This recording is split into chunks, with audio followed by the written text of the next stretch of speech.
હિન્દુ ધર્મમાં એક માસને બે ભાગમાં વહેંચવામાં આવ્યો છે. એક છે સુદ પક્ષ અને બીજો છે વદ પક્ષ. એ જ રીતે વર્ષના બે ભાગ પાડવામાં આવ્યા છે. પહેલા છે ઉત્તરાયણ અને બીજો છે દક્ષિણાયન. આ બંને આયન મળીને એક વર્ષ થાય છે. મકર સંક્રાંતિના દિવસે સૂર્ય પૃથ્વીની પ્રદક્ષિણા કરવાની દિશા બદલીને થોડો ઉત્તરની તરફ ઢળે છે. આથી આ કાળ કે સમયને ઉત્તરાયણ કહે છે.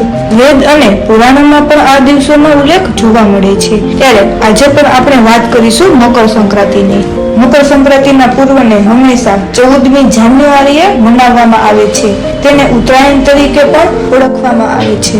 આ તહેવાર સામાજિક સમસ્યાઓનું પૂર્વ છે. આખા ભારતમાં તેને મકર સંક્રાંતિ તરીકે ઓળખવામાં આવે છે.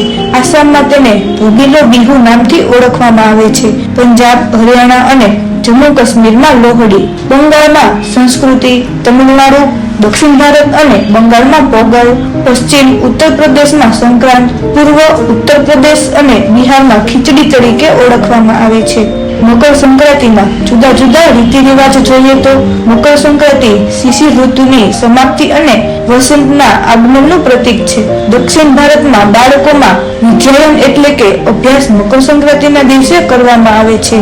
ગ્રીકના લોકો વરવધુને સંતાન વૃદ્ધિ માટે આ દિવસે તલમાંથી બનાવેલા પકવાનો કે વાનગીઓ વેચતા હતા. પ્રાચીન રોમમાં આ દિવસે ખજૂર, અંજીર અને મધ વહેંચવાનો ઉલ્લેખ જોવા મળે છે.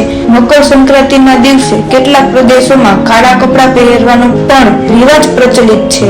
હિન્દુ ધર્મના બધા જ તહેવારો હિન્દુ માસ અને તિથિ પ્રમાણે આવે છે, જ્યારે ઉત્તરાયણ અંગ્રેજી માસ અને તારીખ પ્રમાણે ઉજવવામાં આવે છે. મકર સંક્રાંતિમાં તલ અને ગોળમાંથી બનાવેલી વસ્તુઓનું દાન કરવાનું ખૂબ જ મહત્વ છે. તલ અને ગોળનું દાન કરવા પાછળ મુખ્ય બે ધારણાઓ છે. એક ધારણા પ્રમાણે સૂર્ય પોતાના પુત્ર શનિની રાશિમાં પ્રવેશ કરે છે. સૂર્ય અને શનિના શત્રુતા છે. શનિદેવ સંબંધી વસ્તુઓનું દાન આ દિવસે કરવામાં આવે છે.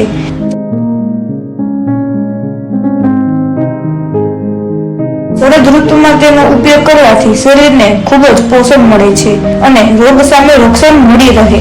તે હેતુથી આપણા ઋષિ મુનિઓએ તલ ગોળમાંથી બનાવેલી વસ્તુઓનું સેવન કરીને દાનની પરંપરાને આ તહેવાર સાથે જોડી.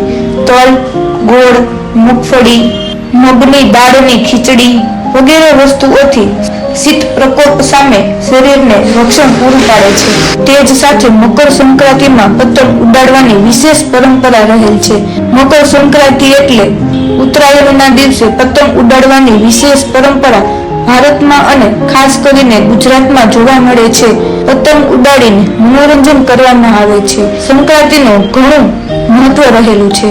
આ દિવસે પવિત્ર નદીઓ અથવા સરોવરમાં સ્નાન કરવાનું ખૂબ જ મહત્વ રહેલું છે. જો ત્યાં જઈ ન શકાય તો પોતાના ઘરમાં જ સ્નાન કરો. તાંબાના લોટામાં શુદ્ધ જળ ભરીને તેમાં લાલ ચંદન, તલ, અક્ષત, ફૂલો વગેરે નાખીને પૂર્વાભિમુખ થઈને ભગવાન સૂર્યનારાયણને અર્ધ્ય આપો.